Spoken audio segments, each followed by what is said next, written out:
बिस्मिल्लाहिर्रहमानिर्रहीम। अस्सलाम वालेकुम। अल्हम्दुलिल्लाह आज फिर मैं एक बार अम्मी के साथ मौजूद हूँ। आज तक अम्मी से ये सवाल ही नहीं किया कि मैं उनकी कैसी औलाद थी।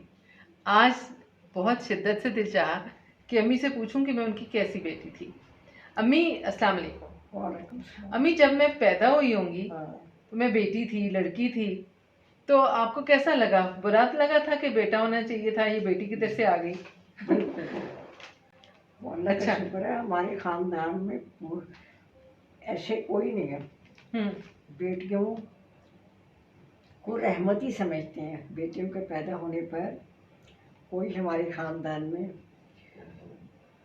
तो जब आप स्कूल जाती थी, आप हाँ, पढ़ाती थी, तो उस वक्त मतलब मैं आपकी बड़ी बेटी थी, तो मुझे कौन संभालता था घर में? कौन रखता था मुझे? क्योंकि आप और अब्बा जी तो अलग रहते थे। वो तुम्हारी जो नानी है वो पास ही रहती थी। तो हम रहते थे वेस्टिज में। हम्म। साथ ही गांव था चूर। एक बहुत ही ज़ईफ खातून चूर से आती थी। जी। और थी तो वो बहुत ज़ईफ, लेकिन इतनी एक्टिव बहुत थी। हम्म। इस तरह भागी चली आती थी कि मेरी बेगम साहबा ने स्कूल जाना है तो वो निक्की को कहाँ छोड़ के जाएंगी। अच्छा। भागी चली आती थी। तो मैं फिर तुम्हें तुम्हारी नानी के घर छोड़ देती थी। वो वहाँ आती थी तो बस फिर वो जब तक स्कूल से छुट्टी नहीं होती थी हम्म। तो वो मुझे अम्मी भी होती थी जी। और वो माई भी होती थी। उस उस माई ने तुम 3 बहन भाइयों को पाला। अच्छा। छोटा तुमसे छोटा बिलाल था, बिलाल को भी, और बिलाल से छोटी बुशरा। मेरी बेटी बुशरा, उसको भी। जी। बुशरा जब 8 महीने की थी तो उस माई ने कहा, बेगम साहबा अब मैं नहीं आ सकती डॉली ने इतना तंग किया होगा ना बुशरा ने। कि मैं जब आती हूँ ना तो मैं रास्ते में कई जगह बैठती हूँ। हाँ, अब बुजुर्ग। आपको इंतज़ाम कर लें। मैं कहा अच्छा।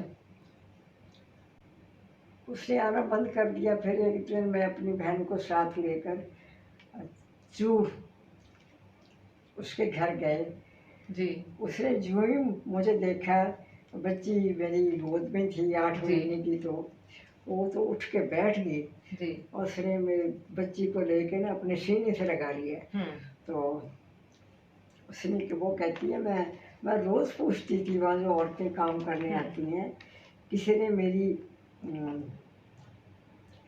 बेगम को देखा, किसी ने मेरी निक्की को देखा, मेरी बेगम क्या करती होगी, किसके पास छोड़ के जाती होगी। तो इसके चंद दिन के बाद उसकी डेथ हो गई। अच्छा, अच्छा। अच्छा, मैं जब मैं छोटी थी तो मतलब मैं कैसी थी? बहुत चालाक थी, जिद्दी थी, शरारती थी या मासूम थी? सही बताइएगा अम्मी।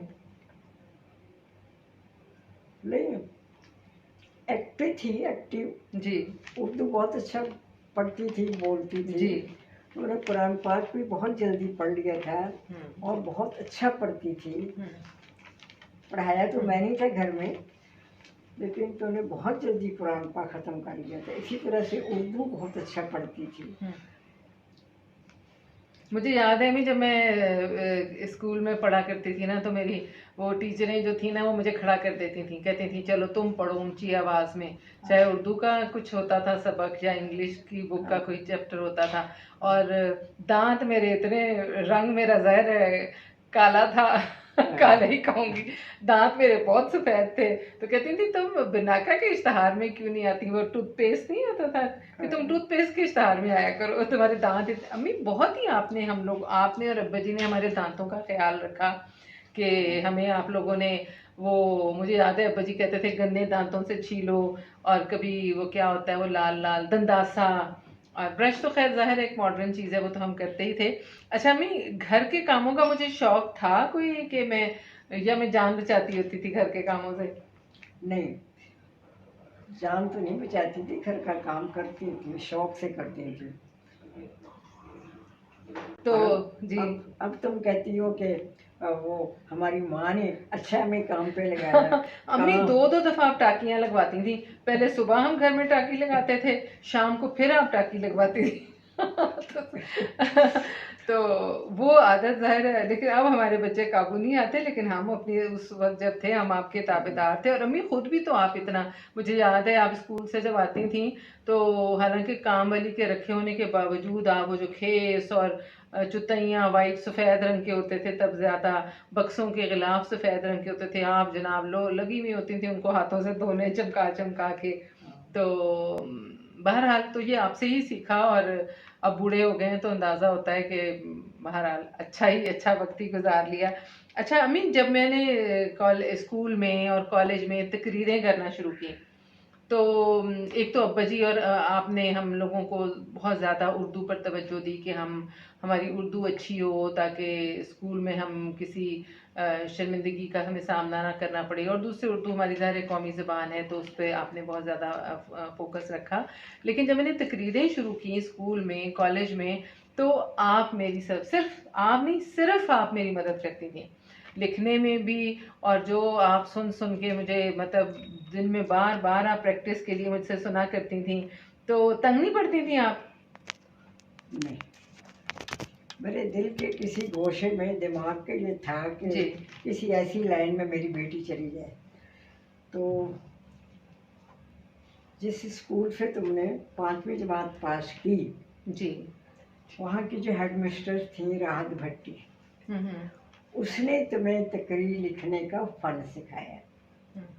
2-4 दफ़ा तुम उसके पास गई तो उन्होंने तुम्हें बोलना भी सिखाया, और फिर वो तकरीर के पॉइंट दे दिया करती थी कि इन पर लिख कर मुझे दिखाओ। इससे तुम्हें बहुत जल्दी तकरीरें लिखनी आ गई।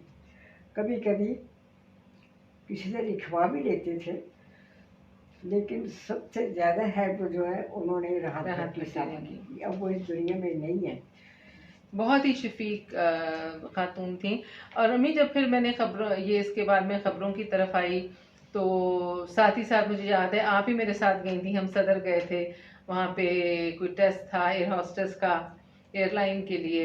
तो उधर से मुझे वहाँ से लेटर आया कि जी आप कराची आ जाएं, पता नहीं वो कोई ट्रेनिंग के लिए। उसी दौरान मुझे टीवी से भी आ गया, मैंने जब ऑडिशन दिया था। तो उस वक्त फिर मुझे नाना जी ने, आपने कहा भी नाना जी से पूछो अपने, तो ना जी उस वक्त हमें समझ नहीं आ रहा था कि दोनों में से कौन से लाइन को मुंतखब करें। जी की जाए। तो फिर इसके नाना ने कहा कि तुम पीटीवी ज्वाइन करो। जी, तो इस तरह से पीटीवी में, और नाना बहुत खुश होते थे। नाना जी भी खुश होते थे। और नाना जी के जो बड़े भाई थे, मुझे याद है, जो पढ़ाते थे और बहुत मशहूर उस्ताद हैं सरगोदा के। तो मुझे आपकी जो तायाजाद बहनें हैं वो भी उस्ताद ही रही हैं। वो बताती होती हैं कि वो टीवी को करीब करवाते थे कि टीवी को मेरे नज़दीक कर दो ताकि मैं इसकी आवाज़ सुन सकूं। अच्छा, तो अम्मी उन दिनों ज़ाहिर मैं पढ़ती भी थी, और घर की भी जो बच्चियों की जिम्मेदारी होती है वो भी होती थी। रेडियो में जाया करती थी मैं, सुबह बखैर किया करती थी, एक प्रोग्राम होता था, और उसके लिए मुझे सुबह 5 सवा 5 बजे जाना होता था। और पॉली क्लिनिक से पहली वैगन चला करती थी इस्लामाबाद से पिंडी के लिए, और आप मुझे घर से वहाँ लेके जाती थी। बस जाती थी, बस 7 नंबर जी, पेशावर रोड जी। वहाँ पर रेडियो स्टेशन था। तो अंधेरा कभी होना, और कभी अंधेरे अंधेरे तुम निकलती, तुम आगे आगे दौड़ी जाती थी, पीछे पीछे मैं। तो एक दिन पुलिस वालों ने गाड़ी रोकी जी, कहते बहन जी खैरियत तो है। उन दिनों बड़ा पुरअमन माहौल था, कोई ऐसे, फिर भी मैंने कि लड़की होने के नाते मैं इसके साथ पीछे पीछे जाती थी। तो बैठकर कहते, उन्होंने कहा होगा कि इस वक्त अंधेरे, मुँह अंधेरे अकेली औरतें कहाँ जा रही है, तो पूछा होगा खैरियत तो है। मैंने कहा हाँ अल्लाह का शुक्र है सब खैरियत है जी। समझ गए होंगे कि वॉक कर रही है जाए जी। तो अम्मी, जब मैंने टीवी पे जाना शुरू किया तो जाहिर है एक तो हम मिडिल क्लास के लोग, दूसरे माहौल भी उन दिनों मतलब कोई इतना आज़ाद नहीं था। तो आपको कभी ये हुआ, डर लगता था लोग क्या कहेंगे कि टीवी में इसको भेज दिया है, या? हाँ, कुछ कुछ ख़वातीन ने मुझे कहा कि हमारी पड़ोसन थी, जी बहुत दीनदार घराना था, तो बहुत ही अच्छे लोग थे। जब उनको पता चला कि रेडियो में जाना शुरू कर दिया तो उन्होंने मुझे कहा, आपको कोई और शोभा नहीं मिला था बेटी को भेजने के लिए, आपको यही शोभा मिला था? तो मैं चुप रही। फिर कभी ऐसा इत्तेफाक हुआ कि जिस स्कूल से मेरी बेटी ने मैट्रिक पास किया, मैंने अम्मी मैं हाँ, जी तो इशरत ने, तो वहाँ की प्रिंसिपल मुझे हॉस्पिटल में मिली। मैंने उनसे जिक्र कर दिया कि आपकी शागिर्द आपके स्कूल से मैट्रिक किया। तो उसने टीवी में, तो उन्होंने, मुझे उम्मीद नहीं थी कि वो ऐसी, तो मॉडर्न सी खातून थी, उन्होंने भी कहा, आपने इस शोबे में अपनी बेटी को भेजकर उसकी कीमत आधी कर दी है। अच्छा अम्मी, जब मैं जाती थी तो मुझे आज भी याद है कि आप बहुत ख्याल रखती थी मेरा, कि मेरा लिबास कैसा हो, और जेवर वगैरह तो आपको भी कभी पहनने का शौक नहीं था, तो मुझे भी नहीं था, लेकिन सबसे ज़्यादा जो आप ख्याल रखती थी ना, वो मेरे दुपट्टे का रखती थी। हाँ, दुपट्टे और का। गुजरांवाले से आप मुझे दुपट्टों के थान मंगवा के देती थी। उन दिनों वहाँ पे 73-30 के दुपट्टे बड़े मशहूर होते थे, हाँ, और आप मेरे दुपट्टे को धोती भी खुद थी और इस्त्री भी खुद करती थी। वो टीवी पर जब तुम खबरें पढ़ती थी ना, तो हम देखते थे, तो फिर जब घर आती थी बताते थे, यार तुम्हारा दुपट्टा सही नहीं था, ये दुपट्टा यूँ नहीं यूँ होना चाहिए, कभी कभी। तो बस इस तरह की बातों जी का वो ख्याल रखते थे। फिर खबरें पढ़ते वक्त हर जुमले के आखिर में है का लफ्ज़ आता है। जी तुम वो है का लफ्ज़ जो है ना, बहुत खींच कर पढ़ती थी, वो नुमाया, उस पर हमने बहुत कहा कि नहीं, ये अच्छा नहीं लगता, तुम जी बहुत इसको है को खींच कर पढ़ती हो, सही वो फिर तुम्हारी आदत खत्म हो गई। सही। अच्छा अम्मी, अब्बा जी जो है वो ज़ाहिर है एक टिपिकल पंजाबी, और बहुत सख्त मिजाज था अब्बा जी का। इसके बावजूद कि अब्बा जी ने हम लोगों को, कहते हैं ना कि शेर की आंख से देखा मगर सोने का निवाला खिलाया, लेकिन ये है कि अब्बा जी का मिजाज वाकई बहुत सख्त था। भरोसा बहुत करते थे, हम तीनों बहनों पे अब्बा जी ने बहुत भरोसा किया और हमें बहुत एतबार दिया। लेकिन अम्मी, आपने हमें पता नहीं गैर शऊरी तौर पर किस तरह से आपने हमारी तरबियत की कि हम अब्बा जी के इतने अल्हम्दुलिल्लाह ताबेदार रहे कि हम अब्बा जी के सामने कभी बोलते नहीं थे, और बोल ही नहीं सकते थे। और हमारे घर में कभी ऐसा नहीं हुआ कि खाना लगा हो मेज़ पर और अब्बा जी से पहले कोई खाना निकाल ले। और अब्बा जी का ये आलम था कि जैसे ही खाना लगता था अब्बा जी बाथरूम चले जाते थे, और हम इंतज़ार में बैठे रहते थे कि अब्बा जी आएंगे तो खाना निकालेंगे। अच्छा, इसके अलावा कहीं से तोहफ़ा आया, कोई खाने पीने की चीज़ का, जो आप हमें हाथ नहीं लगाने देती थी कि नहीं, तुम्हारे अब्बा जी आएंगे, पहले वो देखेंगे, खोलेंगे, उसके बाद तुम लोगों ने उसको खाना है या जिस तरह भी बरतना है। तो इतने तहम्मुल से, इतने तदब्बुर से आपने घर को संभाला, बचाया, घर के माहौल को अच्छा रखा, तो ये किस तरह से किया? ये चीज़ें मैंने अपनी माँ से सीखी, हमारी नानी से। हम्म,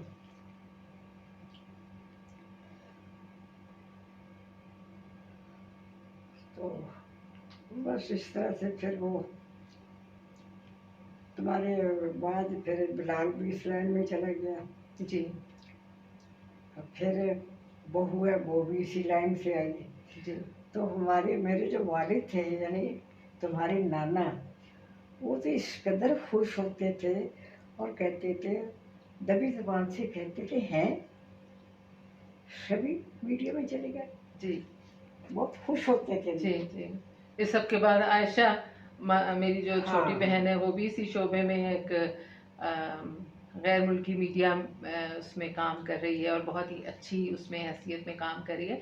अच्छा अम्मी, मेरी शादी की मैं बात करूं तो जब मैं टीवी में थी, मेरी शादी कोई जल्दी तो हुई नहीं, और लोग ये समझते थे कि जी टीवी में काम करती है तो लोग इसको बहुत पसंद करते हैं, तो इसकी तो लाइन लगी होगी रिश्तों की। हाँ, लोग मुझे कहते थे, आपा जी, मुझे आपा जी हमेशा कहते थे जी। स्कूल में, आपा जी ज़रा हेठा उतरे हो। अच्छा। उनका ये मतलब था कि ये बहुत ऊंचे रिश्ते की तलाश में है। जी। तो मैं कहती थी नहीं, मेरा नज़रिया है कि अपने जैसे, अपने हम पर्दा लोगों के साथ रिश्ता जोड़ना चाहिए। तो बस जहाँ अल्लाह का हुक्म था, जहाँ किस्मत लिखी थी, हो गया। जी। लेकिन मेरे जो दामाद हैं, अल्लाह का शुक्र है, मेरे पास उसकी तारीफ के लिए अल्फाज नहीं है। जी। माशाल्लाह। जी। तो अच्छा अम्मी, जब मैंने अल्हम्दुलिल्लाह काम किया, इज़्ज़त से करने की कोशिश की, मेहनत भी बहुत की। अच्छा मुझे याद है अम्मी, जब मैंने गाड़ी चलानी शुरू की थी, एक तो आपने तकरीरें मुझे सिखाई, मुझे एतमाद दिया। दूसरी मैं सोचती थी कि गाड़ी चलाना इतना मुश्किल काम है कि अगर इशरत फातिमा, अगर तुमने गाड़ी चला ली ना, तो दुनिया की हर औरत गाड़ी चला सकती है। लेकिन अम्मी मुझे इतना सहारा आप देती थी अम्मी, एन जहाँ पे रश होता था या कोई चौक आता था रश वाला, वहाँ पे गाड़ी बंद हो जाती थी और आप मुझे बड़ी तसल्ली से आराम से, कोई बात नहीं, कोई बात नहीं, हॉर्न बजाने दो। तो मुझे वो, मतलब मुझे हौसला हुआ। तो ये हमारी जो तरबियत आपने की, इसमें जो सब्र और बर्दाश्त है, ये हमें आपकी तरफ से मिला। और लेकिन जब मुझे अम्मी अवार्ड मिले और कभी इनामात मिले, या अल्लाह का बड़ा एहसान है, मैं इस काबिल नहीं हूँ, लेकिन अगर लोग अच्छे अल्फाज में बात करते हैं तो अम्मी आपको कैसा लगता है? बहुत अच्छा लगता है। आप क्यों? बताती हैं किसी को मेरे बारे में कि मैं आपकी बेटी हूँ? बगैर बताई किसी महफिल में किसी न किसी को तो पता चल ही जाता है, तो मैं एक दूसरे को बताती थी, ये इशरत फातिमा की अम्मी है। जी। एक किस्सा अम्मी आप भूल गई, वो रेलगाड़ी वाला। हाँ, एक दफ़ा हम बहावलपुर जा रहे थे। हमने बहावलपुर का पहली दफ़ा सफ़र किया था ट्रेन में। हमें बहावलपुर की गर्मी का अंदाज़ा नहीं था, तो हमने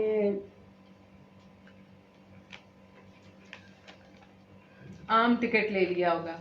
हाँ, फर्स्ट जी। क्लास का टिकट लिया, जी। एयर कंडीशन का टिकट लिया, या पता नहीं एसी का टिकट लेना जी। चाहिए था हमें। हाँ। जी। तो उसके तुम्हारे वालिद की तबीयत खराब हो गया, दोपहर का वक्त था। तो अब वो यहाँ फर्स्ट क्लास या एसी वगैरह के डब्बे होते हैं, वहाँ कोई बंदा बैठा था, उससे मैंने बहुत कहा कि आप हमें एसी का टिकट दे दें, मेरे यहाँ की तबीयत बहुत ख़राब हो रही है, वो टस से मसला हो। मैंने ऐसे एक दरवाज़ा खोला, हाथ मारा, दरवाज़ा खुल गया।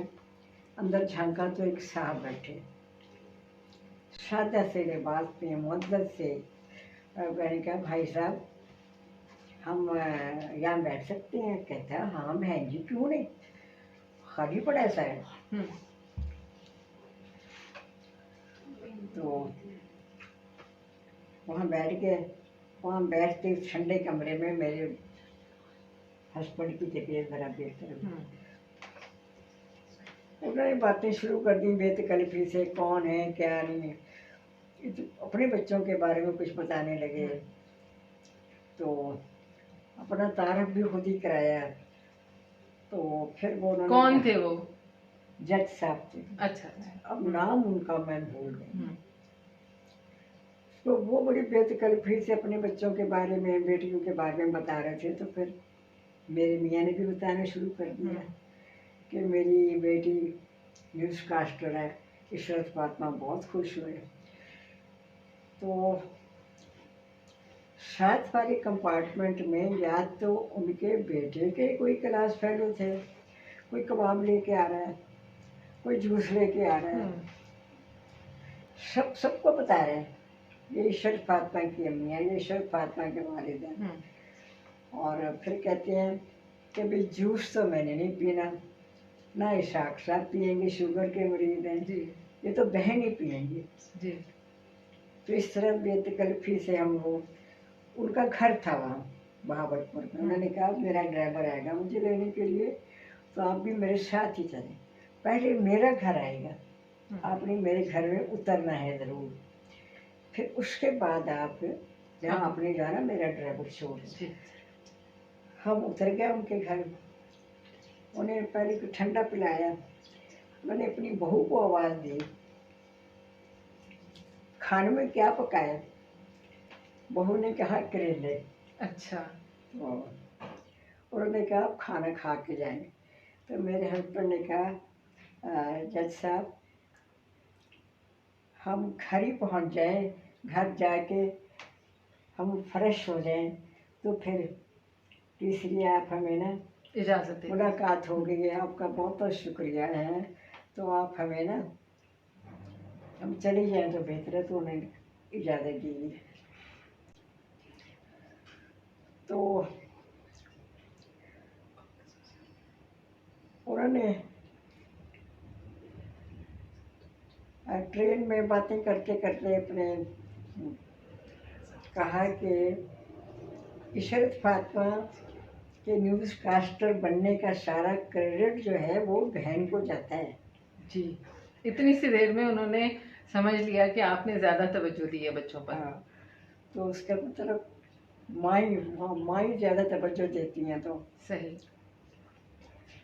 चूँकि वो बहुत बेतकल्फ़ी से बहुत ही सादा सी मिजाज के थे, तो उन्होंने कहा मेरी 2 बेटियां हैं, 2 बेटे हैं। उन्होंने खुद ही बताया कि मेरी जो दोनों बेटियां हैं वो थोड़ी जैसे तो ज़्यादा पढ़ाई वगैरह नहीं की उन्होंने, तो घर में होती हैं। मेरी छोटी बहू मेरे साथ रहती है, वो दोनों बच्चियाँ अपनी भाभी की बहुत हेल्प करती हैं घर में, और भाई के बच्चों को संभालती हैं। जी। तो अब चूँकि वो भी बहुत बेतकल्लफ थे, तो मेरा भी हौसला पड़ गया। मैंने कहा जज साहब मैं आपसे बात करना चाहती हूँ कि आपने ये क्या किया? आपकी बच्चियाँ जब घर का सब काम काज करती हैं, वो ज़हनी तौर पर ज़रा, तो आपको चाहिए था उन्हें कोई हुनर सिखा देते, सिलाई का हुनर सिखा देते, कोई कहीं उसको उनको उन्होंने ज़रा भी बुरा नहीं मनाया। उन्होंने कहा आप सही कह रही हैं, मैं खुद इस बात से होता हूँ कि मुझसे ये बहुत बड़ी गलती होगी। जी। क्या आजकल तो मैंने कहा इतने हुनर हैं कि बच्चियाँ अपने पाँव पर खड़ी होती हैं, गूंगे पैरों के स्कूल हैं। वो कहते हैं मैं आप मानता हूँ कि ये कभी खुद भी सोचता हूँ ये बहुत बड़ी मुझसे गलती हुई कि मुझे ऐसा कुछ इन बच्चियों के बारे में करना चाहिए था। अच्छा अम्मी, अब्बा जी जो हैं वो काम कर सरकारी मुलाजिम थे, आप जैसे टीचर थी, अब्बा जी मुलाजमत करते थे, तो अब्बा जी को हमने ज़्यादातर यही देखा कि अब्बा जी मिनिस्टरों के साथ अब्बा जी की प्राइवेट सेक्रेटरी की हैसियत से अब्बा जी ज़्यादातर काम करते थे। और मुख्तलिफ लोग हैं जो मेरे जहन में हैं बचपन में, वो ये अपना खर साहब थे, और जहन में नहीं आ रहा लेकिन बहुत सारे थे ऐसे मिनिस्टर्स जिनके साथ अब्बा जी ने काम किया।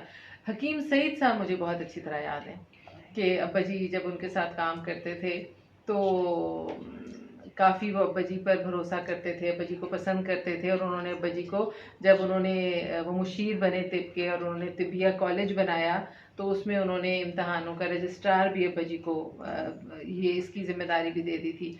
तो वो हमारे घर आए, याद है ना? कराची में तुम्हारे दादा का इंतकाल हो गया था ना जी, तो उसके अफसोस के लिए वो आई। अच्छा अच्छा। अब जब उनकी गाड़ी आके खड़ी हुई हमारे क्वार्टर पर, तो वो गाड़ी में झंडा लगा हुआ था मिनिस्टर साहब का। जी। तो अब दरवाज़ा खोल नहीं था जब हमें पता चला था जी। कि सर्दी का मौसम था, जी। छोटा सा क्वार्टर था। हमें इतना भी छोटा नहीं था, इतना भी लेकिन छोटा नहीं था। हम ड्राइंग रूम में बैठे थे सब, मूंगफलियाँ खा खा के छिलके, बाप भी यानी कि बैठे थे, इसाक साहब भी वो मूंगफलियाँ खा खा के ना फेंके जा रहे थे। जी। 7 माल्टे रखे हुए थे।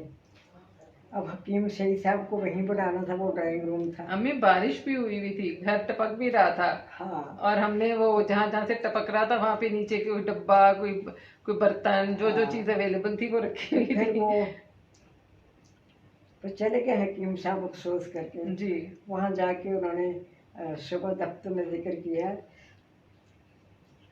मैं तो हैरान हुआ कि मेरे प्राइवेट सेक्रेटरी का घर का ये हाल है। बस इस तरह की बातें हुआ। तो जनाब, ये थी मेरे हवाले से अम्मी से कुछ गुफ्तगू। पता नहीं आपको कैसी लगी होगी, लेकिन मकसद मेरा सिर्फ ये आपको बताना था कि न सिर्फ बच्चियों को बल्कि बच्चों को भी एतमाद की ज़रूरत होती है माँ बाप की तरफ से। तरबियत तो ठीक है, सब माँ बाप का फ़र्ज़ है कि वो करते हैं अपने बच्चों की, लेकिन इस अंदाज से करें कि बच्चे जो हैं ज़िंदगी में कामयाब हो सकें, आगे बढ़ सकें। बहुत शुक्रिया।